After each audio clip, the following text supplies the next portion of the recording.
Hi everybody, it's Mary Mitchell. So I'm really excited about this piece. This is a koi fish, as you can see. I'm using soft molding paste by Golden and some spackle, about 70-30 roughly, just enough so that it makes sanding easier. Soft molding paste is a little difficult to sand because it feels kind of rubbery when it's dry. The spackle helps facilitate with that sanding. There are two kinds of molding paste that Golden makes that I have anyway, soft and the regular. The regular is much dense, the color is different, it's grayer, it's heavier, much heavier. So I do like the light molding paste, but I do like to mix it with the spackle for sanding purposes. Anyway, so moving on here, I jumped right in. This background piece, first of all, to start with, is a piece that I did back. It's not really a piece. It's a canvas that when I was pouring a lot, I would take my extra paint and just drizzle it down this canvas. And I just kept doing that. And that was back in January of 2020. So I just put it aside. I wanted to do something with it, and lo and behold, here it is. So this koi fish, what I did was I drew it in first with a piece of chalk, and then I started to add layers of the molding paste with the spackle, using a wet brush to soften it as I went along. Not a damp brush, between damp and wet, just that right consistency so it doesn't soak it. But just enough to smooth it out. You'll know it, you'll feel it. So I'm not going to talk through this video actually because it's very self-explanatory. The only things you need to know really are what I'm using, and I'll put all the items in the description. I'm not getting, just to full disclosure, I'm not getting paid for any of this, so I'm not really going to list names, except that I am using the Golden molding paste because I have a lot of it and I like it. I especially like the light.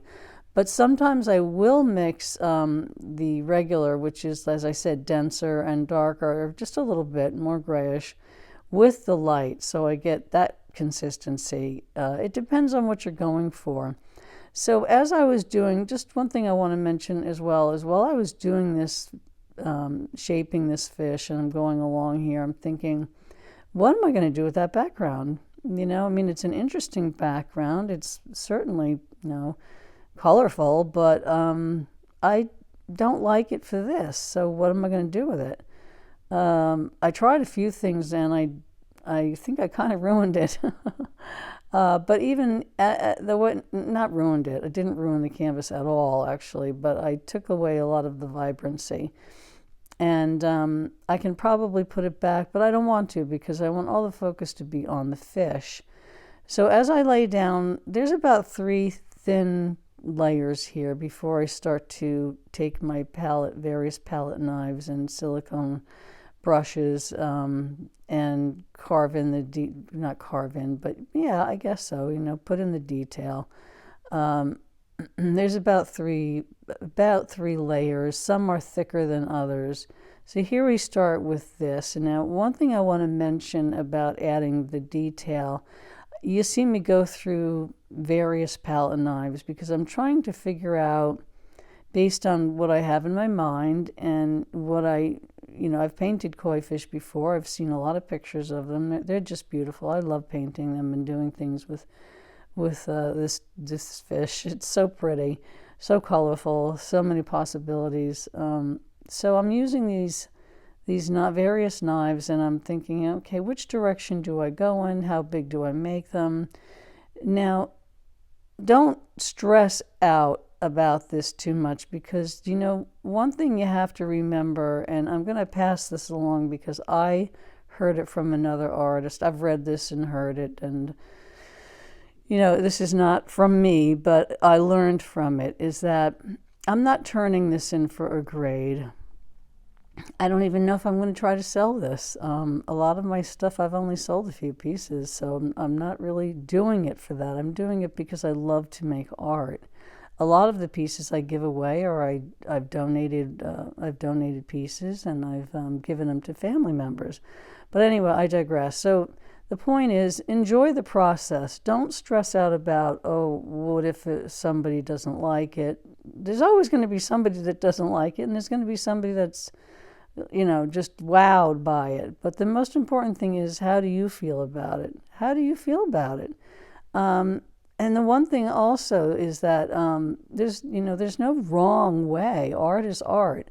I do like abstract realism. That's what I prefer, but that's just me.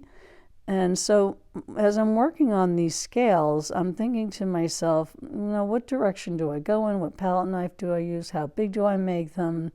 I'm just going through all this in my mind and trying not to stress out about it. But I did want it to be the way I wanted it to be. So I practiced several different ways with these knives and the direction. And you'll notice that I do turn the painting around several times. There's parts that I zoom in on. A lot of that is so that you can see the detail better of what I'm doing.